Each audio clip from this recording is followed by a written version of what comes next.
Now, in this story, Milly Molly Mandy gets up a tree.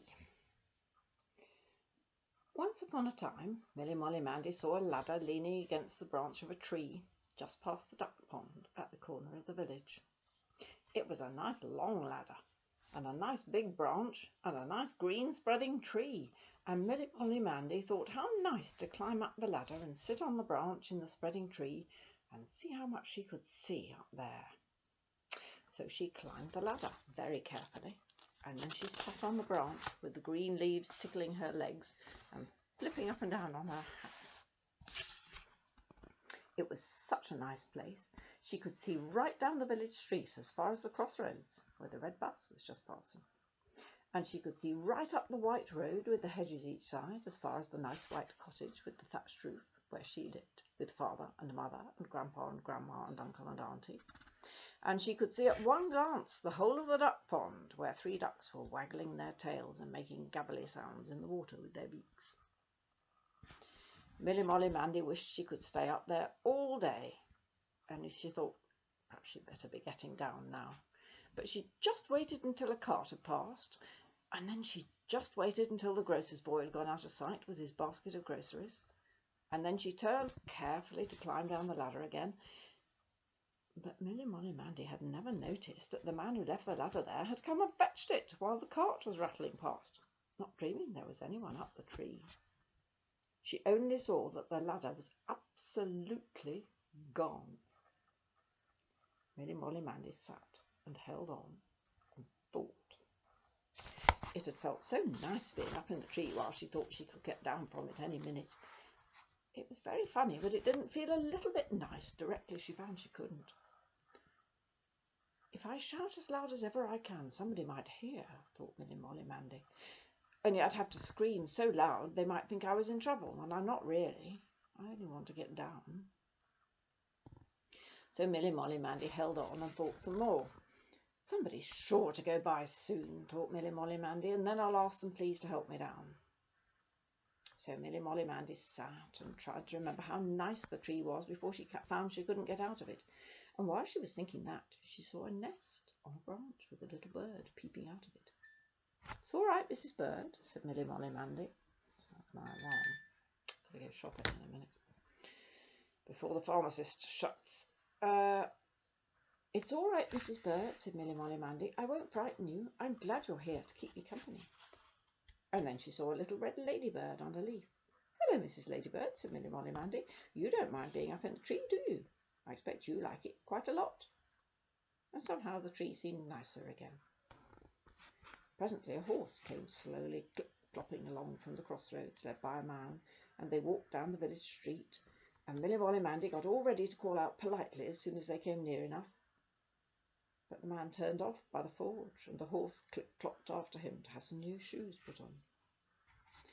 Next, Milly Molly Mandy saw Mrs. Jakes, the postman's wife, come out into her back garden and hang up a towel. Milly Molly Mandy waved, but Mrs. Jakes didn't see her and went in and shut the door. Presently Milly Molly Mandy saw old Mr. Hubble step out of the baker's shop and come walking along with his stick. Old Mr. Hubble always walked about all day saying "Fine morning" to everybody he met. But when he met Milly Molly Mandy, he always pretended to give her a little poke with his stick, and it made Milly Molly Mandy feel rather shy, as she didn't know quite what to answer to that. She just used to smile a bit and run as hard as she could on her way. So Milly Molly Mandy watched old Mr. Hubble and his stick coming along toward her down the street, and wondered if he would see her.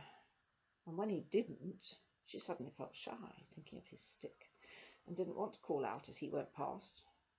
Though a moment afterwards she wished she had, for she didn't really think he'd poke her with his stick up there. "Oh dear," thought Milly Molly Mandy, "I must shout out to the next person who comes by."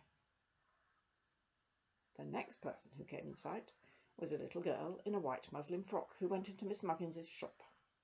Milly Molly Mandy had seen her before. She'd just come to live at the big house with the green railings past the crossroads. Presently the little girl came out again with a little paper bag. Milly Molly Mandy wondered if it was raspberry drops or aniseed balls. She was rather a long way off, but Milly Molly Mandy thought she must try to shout loud enough to make her hear. But then she couldn't think what to shout. The little girl didn't look quite the sort of little girl you'd suddenly shout "Oi!" to. And MillyMollyMandy didn't want to call out "Help!" as if she were falling. And she didn't know the little girl's name. It was really very awkward. And then the little girl popped something from the paper bag into her mouth and wandered down to look at the ducks. And when she got near, she suddenly saw MillyMollyMandy up in the tree. The little girl stopped and looked at MillyMollyMandy. There she is. Got a hat on, you see. And MillyMollyMandy held on and looked at the little girl. And the little girl said, "Can't you get down?" And MillyMollyMandy said, "Oh, please, will you help me get down? I've been up here such a long time." So the little girl looked round, and then she ran back to Mr. Blunt's garden and beckoned to someone over the palings. And then Billy Blunt's head looked over, and the little girl explained what was the matter. And then Billy Blunt ran out of the garden and into the corn shop. And then Mr. Blunt came out of the corn shop with a long ladder. And then he set the ladder under the tree and climbed up. And then he hoisted MillyMollyMandy off the branch onto his shoulder and brought her safely down. And it was good to be on the ground once more. MillyMollyMandy said thank you very much to Mr. Blunt and Billy Blunt, and then the little girl gave her a raspberry drop, and they talked. And then they had another raspberry drop, and the little girl said she had a summer house in her garden, and asked if MillyMollyMandy would come and play in it with her that afternoon. So as soon as MillyMollyMandy had finished dinner, Mother put a clean pink and white cotton frock on her, and she ran hoppity-skip all the way down to the village.